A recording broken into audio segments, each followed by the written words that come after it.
નમસ્કાર, આપ જોઈ રહ્યા છો સંદેશ ન્યૂઝ, તમારી સાથે સત્યની સાથે અને બધા જ મોટા મહત્વના સમાચાર સાથે હું છું નુપુર। સૌથી પહેલા વાત કરવી છે કચ્છમાં થયેલી લૂંટની, ચોરી લૂંટફાટના બનાવો વધી રહ્યા છે અને હવે કચ્છમાં એક સોની વેપારીને છરી મારી અને લૂંટી લેવામાં આવ્યો છે। કારમાં આવેલા વ્યક્તિઓ છરી મારી અને ફરાર થઈ ગયા। નખત્રાણાની આ ઘટના છે કે જેમાં નિલેશ સોની નામના વેપારી ઉપર હુમલો થયો છે। લૂંટારુઓ છરીના ઘા મારી દાગીના ભરેલી બેગ લઈ અને ફરાર થઈ ગયા છે। વેપારી કોટડામાં નીલકંઠ જ્વેલર્સ નામે દુકાન ધરાવે છે। નખત્રાણા પોલીસે લૂંટારુઓને પકડવા તપાસ હાથ ધરી છે।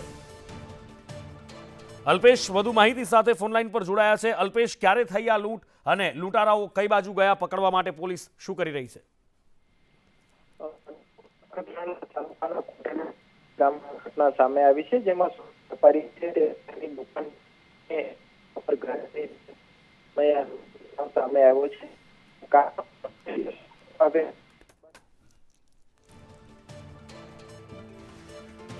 ચોરી અને લૂંટફાટના બનાવો વધી રહ્યા છે। થોડા દિવસ પહેલા સુરતમાં એક આંગળીયા પેઢીના કર્મચારીને લૂંટવામાં આવ્યો હતો।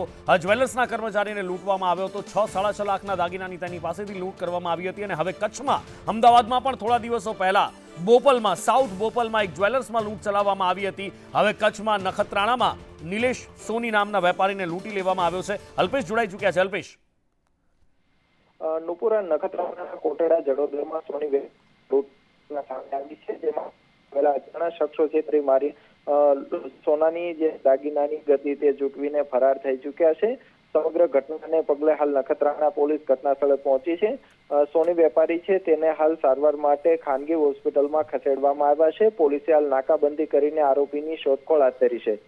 કેટલા રૂપિયાના દાગીના હતા અને કેવી રીતે લૂંટ, શું કઈ માહિતી મળી રહી છે?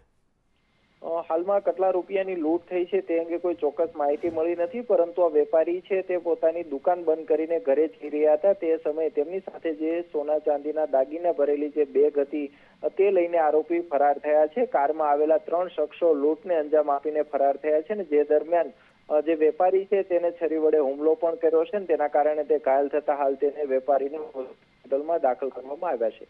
અલ્પેશ, માહિતી બદલ આભાર। રાજ્યમાં નકલી ડોક્ટરોનો રાફડો ફાટ્યો છે। જે શહેરમાં જુઓ નકલી ડોક્ટર ઝડપાય છે, ત્યારે દાહોદમાંથી વધુ એક નકલી ડોક્ટર ઝડપાયો છે। એસઓજીએ આ નકલી ડોક્ટરને ઝડપ્યો છે। ધનપુરામાં આ લોકોના આરોગ્ય સાથે ચેડા કરી રહ્યો હતો મુન્નાભાઈ MBBS।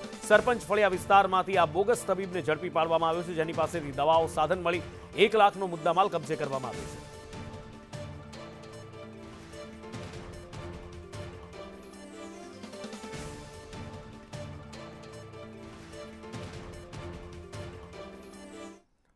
આ બાજુ ગીર સોમનાથ જિલ્લા અને ગીર બોર્ડરની આસપાસના ગામોમાં દીપડાનો આતંક વધી રહ્યો છે અને હવે તાલાળામાં દીપડાનો આતંક સામે આવ્યો છે, જેમાં રાયડી ગામે ખેડૂત ઉપર એક દીપડાએ હુમલો કર્યો છે। ખેડૂત ઈજાગ્રસ્ત થયા છે અને તેમને સારવાર માટે ખસેડવામાં આવ્યા છે।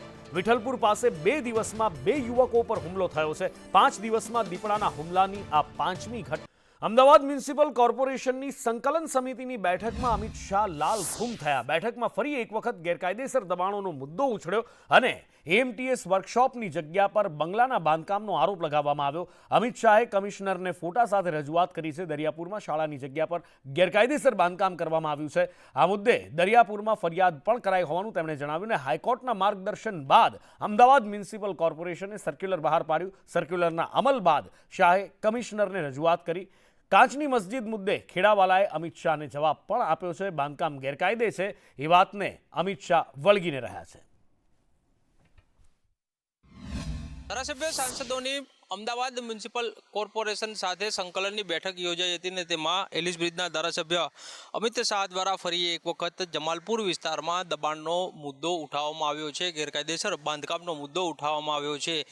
જે દ્રશ્યો દેખાઈ રહ્યા છે તે જમાલપુર વિસ્તારમાં એક વ્યક્તિ દ્વારા સેન્ટ્રલ વર્કશોપ છે અમદાવાદ મ્યુનિસિપલ કોર્પોરેશનનું, તેની અંદર બંગલો બનાવી દેવામાં આવ્યો હોવાની રજૂઆત તેમના દ્વારા કરવામાં આવી હતી અને તેના ફોટો છે તે પણ ત્યાં રજૂ કરવામાં આવ્યા હતા। આ દ્રશ્યોમાં સ્પષ્ટ દેખાઈ રહ્યું છે કે આ સેન્ટ્રલ વર્કશોપની દિવાલ છે અને આ દિવાલ જે છે તે અહીં પૂરી થતી હતી, પરંતુ આ જે પ્રમાણે અહીં દબાણ જે છે તે કરી દેવામાં આવ્યું હોવાની રજૂઆત છે તે અમિત શાહ દ્વારા કરવામાં આવી છે અને આ અંગે ખરાઈ કરવા માટે, તપાસ કરવા માટે થઈ અને મનપાના કમિશનર છે તેને રજૂઆત તેમના દ્વારા કરવામાં આવી છે અને જો ગેરકાયદેસર રીતે આ દબાણ કરવામાં આવ્યું હોય તો તાત્કાલિક આ દબાણ છે તે હટાવવા માટે થઈ અને તેમના દ્વારા માંગણી જે છે તે કરવામાં આવી છે. થોડા સમય અગાઉ તેમના દ્વારા 8 થી 10,000 વારનો એક પ્લોટ જમાલપુરમાં છે તેની ઉપર દબાણ કરી દેવામાં આવ્યું છે. ઉર્દુ શાળા 3 અને 4 જે છે તેની ઉપર ગેરકાયદેસર બાંધકામ થઈ ગયા હોવાની રજૂઆત પણ તેમના દ્વારા જ કરવામાં આવી હતી. ત્યારે ફરી એક વખત જમાલપુરમાં સેન્ટ્રલ વર્કશોપ આવેલું છે ને તેની જગ્યા ઉપર બંગલો બની ગયો હોવાની રજૂઆત તેમના દ્વારા કરાતા ફરી એક વખત રાજકારણ ગરમાયું છે. કેમેરામેન સંદીપ રાઠોડ સાથે કશ્યપ જોશી, સંદેશ ન્યૂઝ, અમદાવાદ. તો આ કાંચની મસ્જિદના વિવાદ મામલે હવે પૂર્વ ધારાસભ્ય ભૂષણ ભટ્ટે પણ નિવેદન આપ્યું છે. તેમણે ખૂબ દ્રઢતાથી એ વાત મૂકી છે કે સંડોવાયેલા સામે લેન્ડ ગ્રેબિંગ હેઠળ ગુનો દાખલ કરવામાં આવે. ગેરકાયદે શોપિંગ સેન્ટરમાં ભાડા ઉઘરાવતા હતા અને સરકાર કાયદેસરની કાર્યવાહી કરે તેવો તેમણે વિશ્વાસ વ્યક્ત કર્યો છે.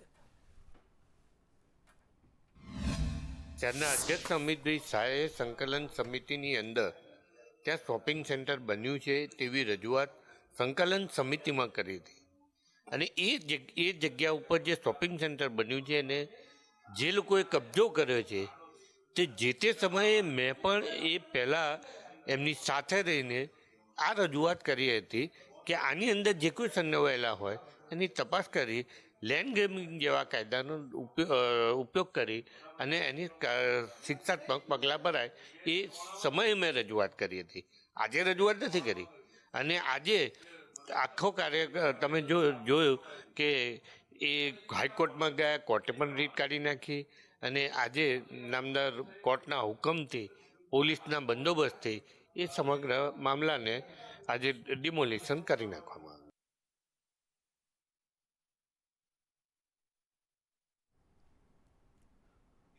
બનાસકાંઠા જિલ્લાના વિભાજન બાદ ધાનેરામાં વિરોધ પ્રદર્શન હજી પણ ચાલી રહ્યું છે. ધાનેરામાં અગ્રવાલ 3 રસ્તાથી લાલચોક સુધી વિશાળ રેલી કાઢવામાં આવી.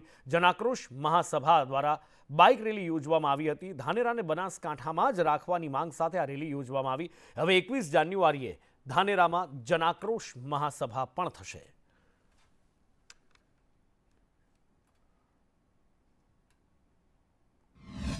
મારો સંદેશો અમે એ આપવા માંગીએ છીએ કે 21 તારીખના રોજ 21/1/2025ના રોજ મંગળવારના દિવસે મામા બાપજીના મંદિર જોડે જન આક્રોશ સભા રાખેલી છે. તેમાં વસ્તીને વધારવા માટે અને જે સરકારશ્રીએ જે જિલ્લાનું વિભાજન કરી અને ધાનેરાને અન્યાય કર્યો છે તેની સામે આક્રોશ દેખાડવા માટે લોકોને એકત્ર થવા માટે આજે આમંત્રણ આપ્યું છે અને લોકો સ્વયંભૂ એમની રીતે દરેક સમાજ સ્વયંભૂ રીતે જોડાશે. જ્યારથી 1 તારીખે ધાનેરા તાલુકાને બનાસકાંઠા જિલ્લામાંથી છૂટો પાડીને થરાદમાં મૂકી અને વિભાજનની પ્રક્રિયા ધરવામાં આવી તે દિવસથી આ ધાનેરાના પ્રજાજનો ખૂબ દુઃખી છે અને સતત એનો વિરોધ કરી રહ્યા છે. બંધનું એલાન આપ્યું, એના પછી ધરણાનો કાર્યક્રમ આપ્યો, એના પછી આજે બાઇક રેલીના સ્વરૂપે 21 તારીખે જન આક્રોશ આંદોલન સભા જે યોજાવા જઈ રહી છે એ સભાના અનુસંધાનમાં આજે આખા ધાનેરા શહેરમાં આ બાઇક રેલી દ્વારા એક મેસેજ પહોંચાડ્યો છે. રાજકોટમાં પોન્જી સ્કીમ કૌભાંડમાં પોલીસ દ્વારા નિવેદન આપવામાં આવ્યું છે. ડીસીપી દ્વારા કહેવામાં આવ્યું છે કે મુલતાની મોહસિનની અરજી પોલીસમાં આવી છે. બ્લોક ઓરા કંપની સંચાલકો વિરુદ્ધ અરજી કરવામાં આવી છે, જેમાં ક્રિપ્ટોકરન્સીમાં રોકાણ કરાવતા હોવાનો આરોપ લાગ્યો છે. ફરિયાદી પાસેથી ક્રિપ્ટોકરન્સીમાં રોકાણના બહાને પૈસા લેવામાં આવ્યા હતા અને પછી એમને પૈસા પરત નહીં કરવામાં આવ્યા અને તમામ કંપની બંધ કરીને આરોપી જે છે અહીંથી જતા રહ્યા છે. તો એમના આરોપીઓ વિરુદ્ધ સુરત શહેરમાં ડીસીબી પોલીસ સ્ટેશનમાં પણ ગુનો દાખલ થયેલો છે અને હાલમાં આ બાબતે તપાસ ચાલુ છે. કે મોરબીમાં સરકારી એમ્બ્યુલન્સના ડ્રાઈવરની કરતૂત સાંભળીને તમે ચોંકી જશો. આમ તો સરકારી એમ્બ્યુલન્સ હોય છે એ લોકોને, દર્દીઓને માટે હોય છે, પણ અહીંયા કંઈક દ્રશ્યો જુદા હતા. સરકારી એમ્બ્યુલન્સ છે, મુખ્ય રસ્તા પર ઊભી છે અને ફેરા વાગી રહ્યા છે. જી હા, આ સરકારી એમ્બ્યુલન્સનો ડ્રાઈવર મુસાફરોના ફેરા લગાવી રહ્યો છે. લજાઈ ચોકડી નજીક મુસાફરોને આ એમ્બ્યુલન્સમાં ભરતો પણ કેમેરામાં કેદ થયો છે. કોઈ જાગૃત નાગરિકે આ વિડીયો ઉતાર્યો છે. ઉપરની કમાઈ લેવા માટે એમ્બ્યુલન્સને પણ હવે લોકો નથી છોડી રહ્યા. બે ભાઈ હતા, એક વૃદ્ધ હતા અને એક બીજા હતા. એ એમ કીધું ભાઈ તમે આમ જો જાતા હોય તો અમને હળમતી અવધિ લઈ જાઓ, મને પગનો દુખાવો, હું ઊભો નથી રહેતો. તો માનવતાની દ્રષ્ટિએ મેં કીધું વાંધો નહીં કાકા બેસી જાઓ. એમાં મેં કોઈ પાસેથી કાંઈ ચાર્જ ભાડું કે એવું કાંઈ લીધું નથી. ખાલી માનવતાના દ્રષ્ટિએ ત્યાંથી એને હળમતિયા સુધી આગળ ઉતાર્યા. પેસેન્જર બેસાડવામાં આવ્યા છે એવું પ્રાથમિક દ્રષ્ટિએ અમારા ધ્યાનમાં આવ્યું છે તથા આવનારા 2 કે 3 દિવસમાં અમે ચોક્કસપણે જે કોઈ પણ જવાબદાર હશે તેની સામે પગલાં લેવામાં આવશે. રાજ્યમાં આરોપીઓના વરઘોડા કાઢવામાં આવી રહ્યા છે. ખુદ ગૃહ રાજ્યમંત્રી પણ કહી રહ્યા છે કાયદામાં રહેશો તો ફાયદામાં રહેશો. પણ આ બધા વચ્ચે રાજ્ય પોલીસ વડા એટલે કે ડીજીપી વિકાસ સહાયે નિવેદન આપ્યું છે અને કહ્યું છે કે વરઘોડા શબ્દનો પ્રયોગ ગુજરાત પોલીસ નથી કરતી. આ શબ્દ પ્રયોગ પ્રેસ અને મીડિયામાં આવ્યો છે. રિકન્સ્ટ્રક્શન એટલે કે ગુનાના સ્થળે પુરાવા એકત્ર કરવા પ્રોહિબિશન અને જુગારના કેસ અંગે ડીજીપી આ નિવેદન આપ્યું છે. को मोटा भागे लोग એને વરઘોડા કહેતા હોય છે, પણ it is actually A reconstruction of scene of crime two collect evidence. અને તપાસની સમગ્ર પ્રક્રિયામાં આ રિકન્સ્ટ્રક્શન ખૂબ મહત્વની બાબત છે. પરંતુ જ્યારે પણ કોઈ પણ જગ્યાએ મારા ધ્યાન ઉપર અથવા વરિષ્ઠ પોલીસ અધિકારી ધ્યાન ઉપર આવ્યું છે કે રિકન્સ્ટ્રક્શન ઓફ સીન ઓફ ક્રાઇમના બહાના હેઠળ કોઈ પણ ઇલીગલ એક્ટિવિટી કરવામાં આવી હોય તો એના વિરુદ્ધ પગલાં લેવા માટે પણ આપણી તૈયારી છે. પરંતુ ધીસ ઇઝ વન વર્ડ, આ એક શબ્દ છે વરઘોડા કાઢવાનું.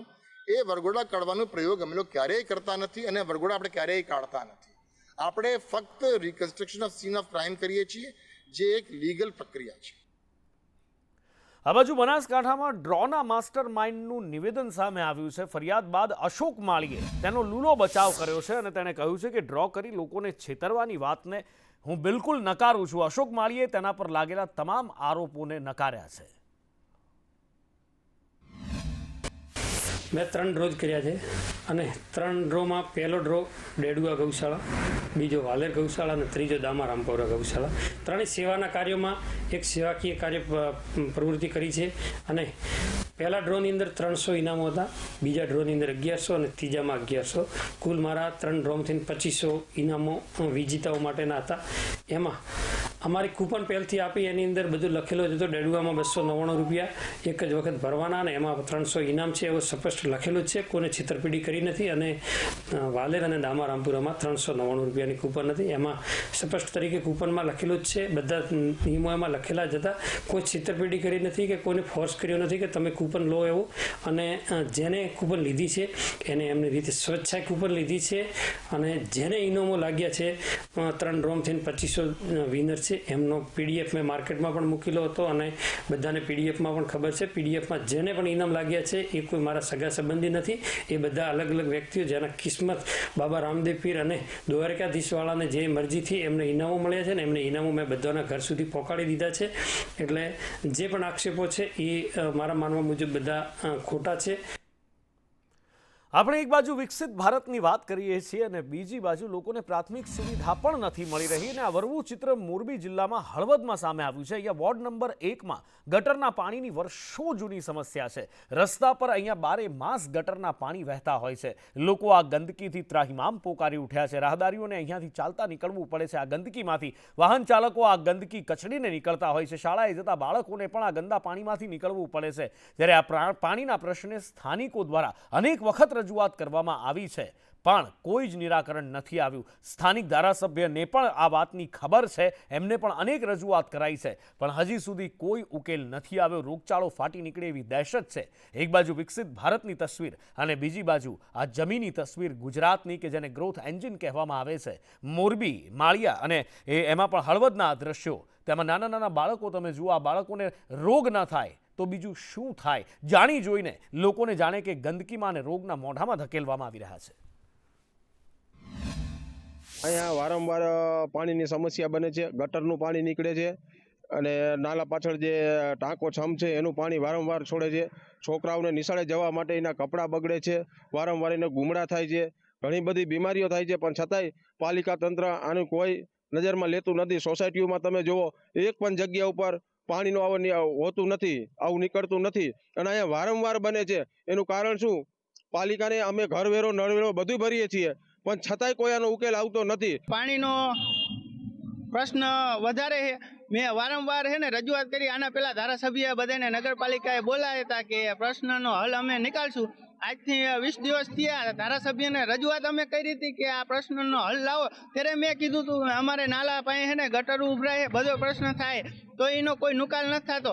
અત્યારે ચીફ ઓફિસર સાહેબને 3 ફોન કર્યા, ધારાસભ્યને 3 ફોન કર્યા, પણ એ હજી ઉપાડતા નથી. પછી એમનું કહેવાનું એવું આવે કે અમે કામ કરશું, પણ કામ શા માટે નથી કરતા? અમે પાકિસ્તાનથી આવી, તમે જો આટલું કામ તમે ન કરી શકો, અમારા માટે જ નહીં પણ આ છોકરા સામું તો જુઓ, તમે આટલું તો કામ કરો.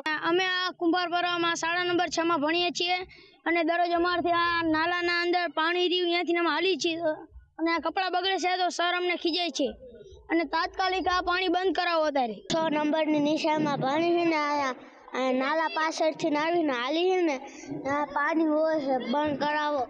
અમારા કપડાં બગડે, અમને સાહેબ ખીજાય છે.